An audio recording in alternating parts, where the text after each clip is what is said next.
Musiconaire est une agence de communication dédiée à un univers de la communication un peu particulier qui est le marketing olfactif et sensoriel sur un plan général. Nous développons des environnements sonores et olfactifs dédiés pour la valorisation de l'image de marque de nos clients. L'odorat est quelque chose d'extrêmement complexe chez l'homme et ce sens éveille beaucoup d'émotions. On le sait, les enfants qui apprennent très rapidement l'odeur de leur mère. Les odeurs, c'est quelque chose qu'on garde profondément dans notre mémoire émotive, qu'on retrouve facilement quand on est face à une odeur. Et par contre, la difficulté vient justement de caractériser ces odeurs, de faire ressurgir cette mémoire olfactive qu'on a tous. Quand on ressent une fragrance, un parfum de pâtisserie, on a des souvenirs qui se révèlent. Quand on a des fragrances méditerranéennes, là encore une fois, je suis dans des images classiques, mais ça fonctionne effectivement bien parce que ça réveille des souvenirs qui sont inscrits dans la mémoire et qui ne sont pas nécessairement réveillés par d'autres univers comme le son ou l'image. Au départ, c'était pas du tout stratégique. L'idée, comme je vous disais, c'était de reconnecter les clients et les citadins à la nature. En gros, c'était de permettre aux clients de créer un moment de détente dans un magasin. Oui, effectivement, Nature et Découverte, c'est un des grands du marketing polysensoriel, puisqu'on fait, comment dirais-je, on fait du marketing à la fois olfactif, visuel, sonore. Déjà, la première chose, quand le client va s'approcher du magasin, il va entendre les bruits des oiseaux. Donc, devant le magasin, on a la possibilité de faire écouter les mésanges. Ça donne envie aux clients déjà d'entrer dans le magasin.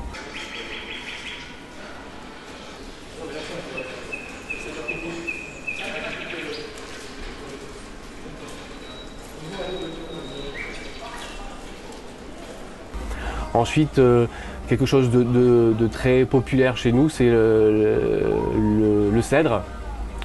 Donc, on vend de l'encens, des parfums d'ambiance. Donc, il est légitime qu'on puisse aussi diffuser des parfums en magasin.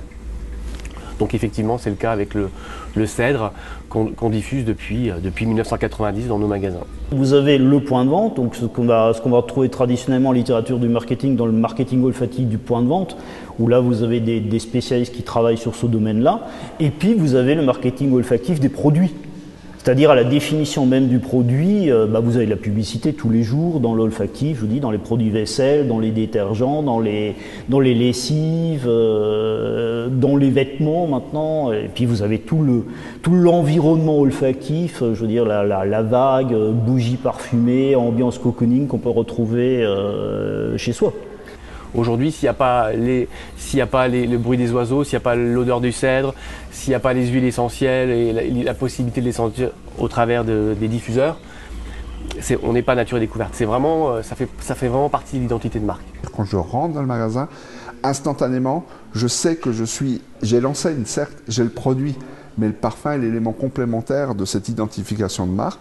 Ce parfum est véhiculé aussi par des bougies, par d'autres choses. Donc c'est l'univers, le territoire de communication de la marque qui s'exprime par les logos, par l'image, par tout un tas de choses et par la fragrance. En Alsace, on travaille avec Chausti, le chausseur, depuis 6 ans.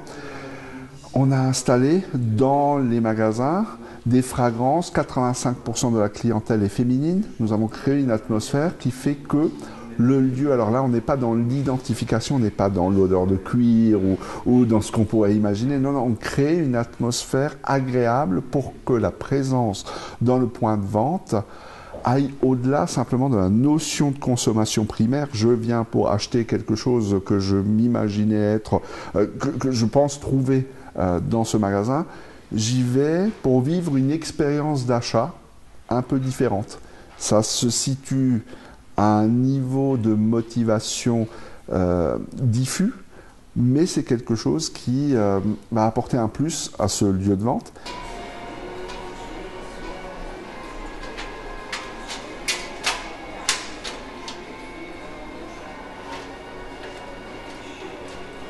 Ici, nous sommes dans la configuration opérationnelle. Diffuseur de parfum installé sur le point de vente. Donc on va simplement contrôler si les réglages sont adaptés puisque la machine a été modifiée il y a quelques jours. Pour qu'on connaisse la véritable performance et l'optimisation de la diffusion, il faut qu'on ait le ressenti des gens qui travaillent dedans tout au long de la journée, d'où un réglage qui se fait ici en durée de diffusion et en durée de non-diffusion. Voilà, le principe est relativement simple.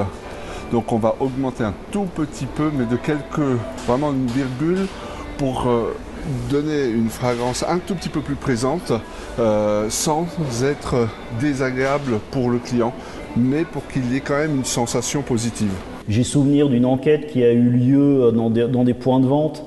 Alors là, c'était plutôt pour le marketing sonore, mais peu importe, l'idée était la même, hein, qui était quand on mettait le consommateur dans une ambiance cocooning, odeur et son, c'était les deux ensemble, l'enquête avait montré que le consommateur passait plus de temps dans les magasins.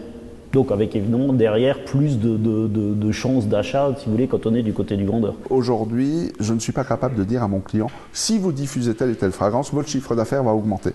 Par contre, je vais créer un confort pour l'acheteur qui va, on utilise dans nos termes professionnels, va comprimer le temps, le client se sentant dans un lieu où tout est fait pour qu'il y soit le plus à l'aise possible, va y passer plus de temps et on sait que mécaniquement, passant plus de temps sur un espace de vente, on a plus de chances d'acheter quelque chose.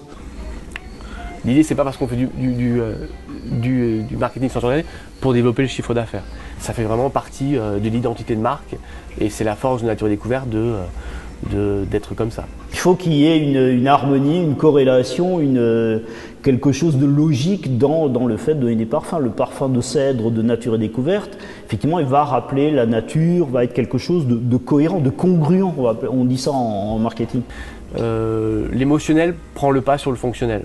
Il faut que le point de vente repense son métier et nous sommes les acteurs de cette refondation du métier de la vente, un des acteurs. Il y a des problèmes qui sont même des problèmes juridiques, n'ayons pas peur de le dire, puisque dans le marketing olfactif, il est par exemple interdit de diffuser une odeur qui n'a pas un lien immédiat avec le produit.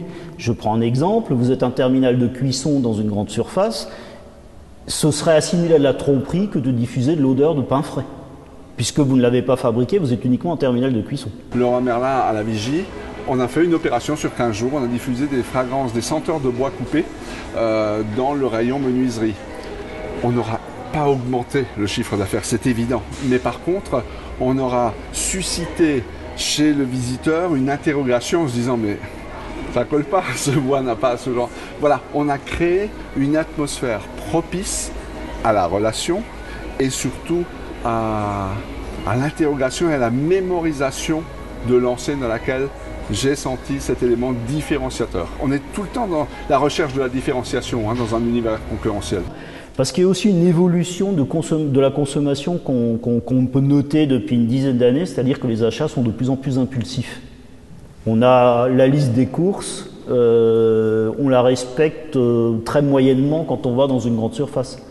L'achat, il y a 60% des achats aujourd'hui sont considérés comme des achats impulsifs. Et là, l'odeur peut apporter, peut provoquer cet achat impulsif.